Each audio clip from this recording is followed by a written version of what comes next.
Assalamualaikum warahmatullahi wabarakatuh. Baik para mahasiswa sekalian, kita lanjutkan perkuliahan kita mengantar sosiologi dan antropologi yang memang kalau biasanya kita kuliahnya secara live ya, tapi karena laptop sedang kondisi di servis, karena itu kita ambil inisiatif untuk mengajar via rekaman video. Dan tentunya kalau via rekaman video ini karena Bapak merekam lewat handphone, barangkali durasinya tidak bisa seperti yang kita live ya, karena akses memori juga membatasi untuk durasi video kali ini. Nanti teman-teman bisa absen di kolom komentar seperti biasa ya.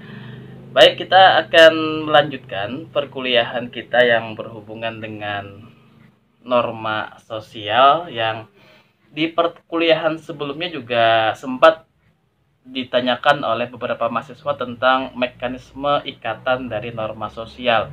Karena memang ada perbedaan ikatan, ada yang sangat kuat ikatannya, ada juga yang sangat lemah. Kalau kita coba ambil susunan ikatan norma dari yang paling lemah sampai yang paling kuat. Yang pertama itu adalah cara, kemudian ada kebiasaan, suara motor nggak apa-apa ya, ada kebiasaan, kemudian ada tata kelakuan, dan terakhir itu adalah adat istiadat. Kita mulai dengan cara dulu. Cara itu adalah sebuah norma yang ikatannya sangat lemah.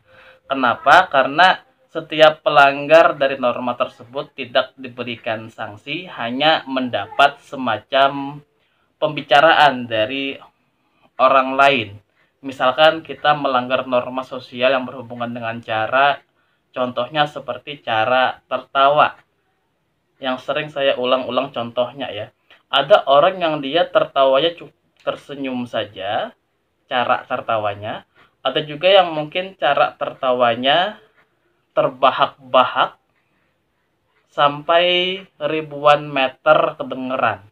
Nah, pelanggar norma cara tertawa tadi, yang tertawa nyaring sekali tadi, itu tidak mendapatkan sanksi dari masyarakat, hanya berwujud pembicaraan orang, atau kalau dalam bahasa Banjar itu jadi pemandiran orang.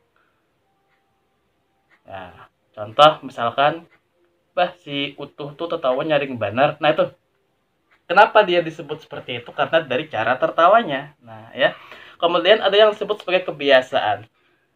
Kebiasaan itu adalah kebiasaan yang memang lumrah terjadi di daerah tersebut.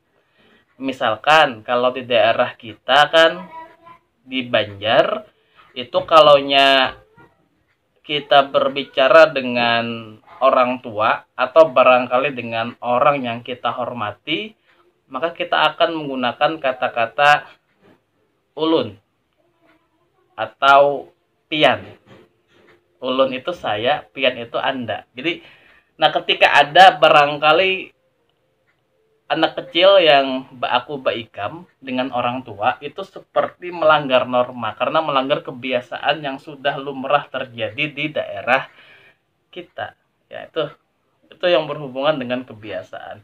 Kemudian juga yang berhubungan dengan tata kelakuan. Tata kelakuan itu adalah kelakuan kita yang muncul bisa dari faktor pengalamannya seperti apa, bisa dalam bentuk penyesuaian diri terhadap daerahnya, bisa juga untuk menjaga solidaritas. Baik, saya coba jelaskan dulu pelan-pelan. Karena biasanya tata kelakuan kita itu bisa muncul dari sebuah pengalaman yang kita dapatkan. Seorang anak yang dia di keluarganya sering orang tuanya berbicara nyaring, barangkali berbicara dengan suara tinggi ya, kasar sih tidak, marah-marah tidak, tapi memang kebiasaan di rumahnya barangkali memang cara bicara orang tuanya ini suaranya tinggi gitu. Nah, bisa jadi anak ini nantinya tata kelakuannya juga akan seperti itu ketika dia berbicara dengan teman yang lain. suaranya agak tinggi gitu. Bukan berarti dia marah-marah atau bukan berarti dia sedang bersikap kasar, tapi itu terjadi dari pengalaman yang dia dapatkan sehingga berwujud seperti itu. Itu pengalaman ya. Kemudian juga tata kelakuan juga bisa kita hubungkan dengan bagaimana dia menyesuaikan diri terhadap daerah tersebut.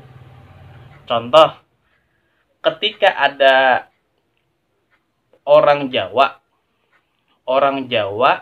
ingin menikahi gadis Banjar misal. Nah, kalau di daerah kita di Banjar ini biasanya kalau ingin menikah maka laki-laki itu akan memberikan jujuran terhadap calon istrinya. Nah, di Pulau Jawa itu tidak dikenal yang namanya jujuran. Nah, ketika misalkan ada kejadian orang Jawa ingin melamar gadis Banjar, meskipun dia tidak mengerti jujuran, tapi untuk menjaga norma yang terjadi di daerah tersebut, maka orang Jawa itu harus menyesuaikan diri terhadap daerahnya. Artinya, meskipun di tempatnya tidak mengenal jujuran, tapi ketika dia datang melamar gadis Banjar, maka mau tidak mau dia akan memberikan jujuran agar tidak terkesan melanggar norma di daerah tersebut ya. Kemudian juga bisa tata kelakuan untuk menjaga solidaritas. Percakapan antara anak-anak dengan orang tua itu pasti ada perbedaannya. Kita kalau ngobrol sama teman sebaya kita mungkin bisa gue lo bisa cipika-cipiki gitulah. Tapi ketika kita ngobrol sama orang yang lebih tua dari kita, dengan orang tua, tentu ada etika-etika atau adab-adab yang harus kita jaga sehingga tidak melanggar norma. Atau barangkali menjaga solidaritas percakapan atau interaksi antar lelaki dengan perempuan. Ketika kita berbicara, kita saling ngobrol antar lelaki dekat gitu, itu biasa. Tapi ketika ada momen interaksi laki-laki dengan perempuan, tentu ada batasan-batasan yang harus kita jalankan untuk menjaga solidaritas. Karena ada perbedaan antara sistem interaksi sesama jenis ya, kita dengan laki-laki, dengan teman kita laki-laki, dengan orang yang lawan jenis. Ada adab-adab yang harus kita perhatikan agar tidak melanggar norma. Nah, kemudian ikatan norma yang paling kuat itu adalah adat istiadat. Ini biasanya muncul karena faktor kebiasaan yang sudah lama terjadi di daerah tersebut, lambat laun menjadi sebuah adat istiadat. Seperti jujuran tadi. Jujuran merupakan sebuah kebudayaan yang memang sudah mengakar kuat di daerah kita, di daerah Banjar. Namun tentunya jangan sampai jujuran ini menjadi penghalang ibadah, yaitu pernikahan. Harus ada pola komunikasi yang baik dari antar kedua mempelai agar jujuran itu tidak menghalangi proses ibadah yang lebih berarti, yaitu pernikahan. Jangan sampai karena masalah jujuran batal nikah, karena tarifnya nggak terjangkau. Nah ini yang salahnya itu ya. Oke. Baik, kemudian juga norma itu bisa kita bagi menjadi 4. Sebenarnya ya, ada norma agama. Norma agama itu adalah norma yang memang sudah mengakar kuat sesuai dengan kitab suci. Kalau kita berbicara agama Islam, artinya sesuai dengan syariat Islam.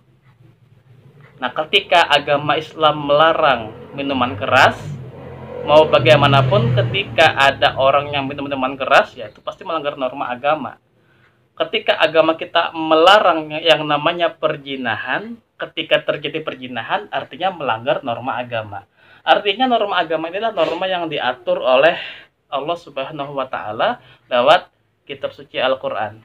Kalau kita melanggar norma tersebut, maka kita akan mendapatkan dosa, hablum minallah kita akan bermasalah, dan juga akan berdampak kepada hablum minannas karena melanggar norma agama tersebut. Kemudian juga ada yang disebut sebagai norma kesopanan. Ini adalah bagaimana cara kita bertingkah laku terhadap masyarakat sekitar kita. Ya, misalkan kita harus menjaga adab ketika bertamu ke rumah orang. Nggak bisa kita bertamu ke rumah orang itu langsung tanpa cipika-cipiki langsung masuk ke rumah, gitu kan? Tanpa assalamualaikum masuk ke rumah, ketika ada minuman teh di meja langsung diminum tanpa izin. itu itu adalah norma kesopanan, artinya kita harus menjaga etika kita atau tingkah laku kita.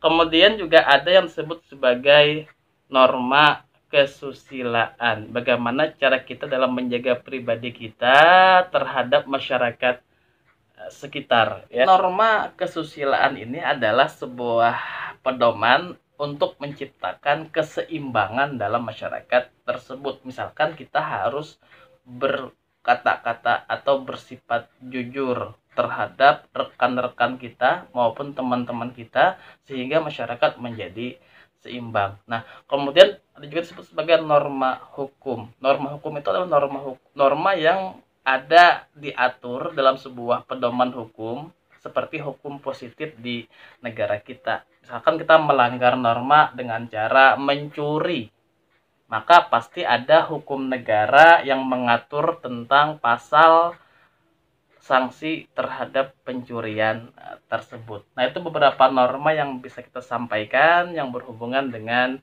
masyarakat. Nah, kebetulan ada beberapa pertanyaan yang masuk ke WhatsApp, tapi karena ini tidak live ya, saya mencoba melihat dulu WA yang sudah masuk, dan kalau ada WA yang nggak terjawab atau mungkin belum terbaca bisa WA ulang ya. Nanti kita insya Allah kita jawab di video selanjutnya. Mudah-mudahan laptop sudah bagus dan kita bisa live seperti biasa untuk tanya pertanyaan.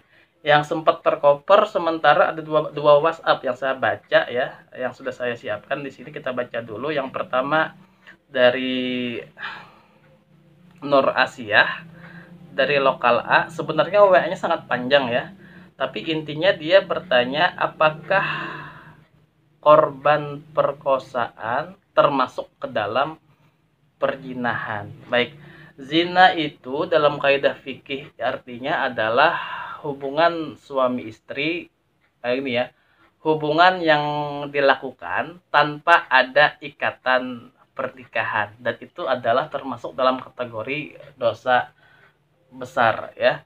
Kalau dalilnya itu bisa teman-teman baca di Al-Quran surah Al-Isra ayat ke-32, bahkan mendekati saja, wala taqrabu zina, mendekati saja sudah dilarang. Kemudian juga ada di surah Al-Furqan ayat ke-68 ya. Di situ disebutkan wala yaznun wa may yaqal zalika yalqa asama. Artinya berlaku zina itu merupakan dosa yang sangat besar, dan tentunya sanksinya bukan cuma di akhirat tapi juga di dunia. Dia akan ditimpakan berbagai macam kesusahan atas dasar perbuatan yang dia lakukan. Nah, sedangkan yang disebut sebagai perkosaan, kalau kita mengacu kepada kitab Al-Fiqih Al-Islami wa Adilatuhu yang ditulis oleh Syekh Wahab Juhaili, beliau menyebutkan bahwa perempuan yang dipaksa berzina tapi dia tidak mau, dalam tanda kutip perkosaan, itu bukan termasuk ke dalam perzinahan.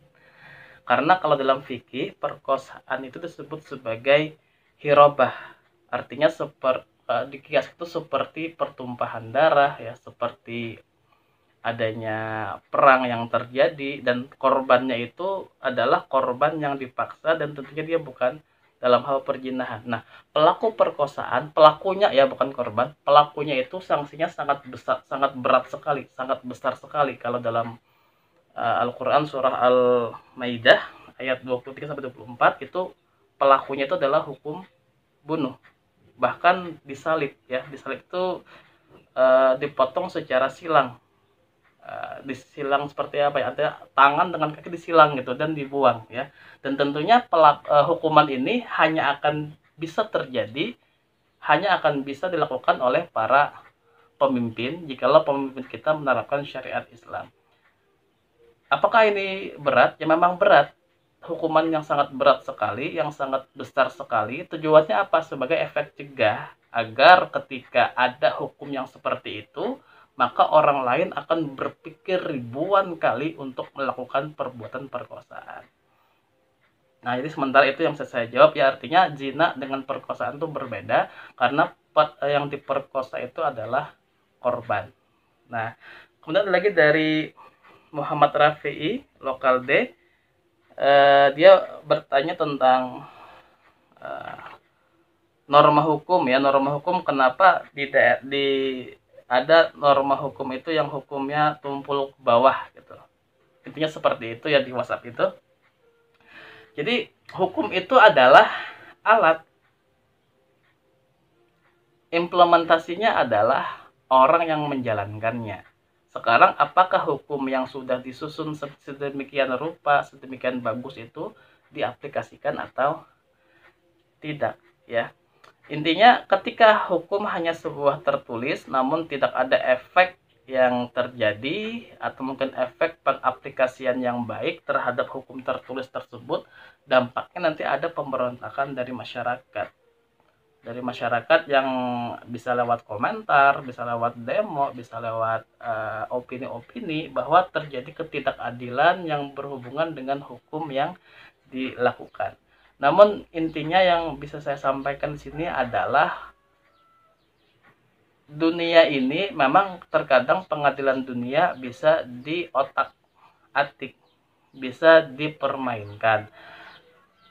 Yang perlu kita perhatikan dan kita pikirkan bersama adalah sekecil apapun perbuatan yang kita lakukan, itu pasti akan kembali kepada kita.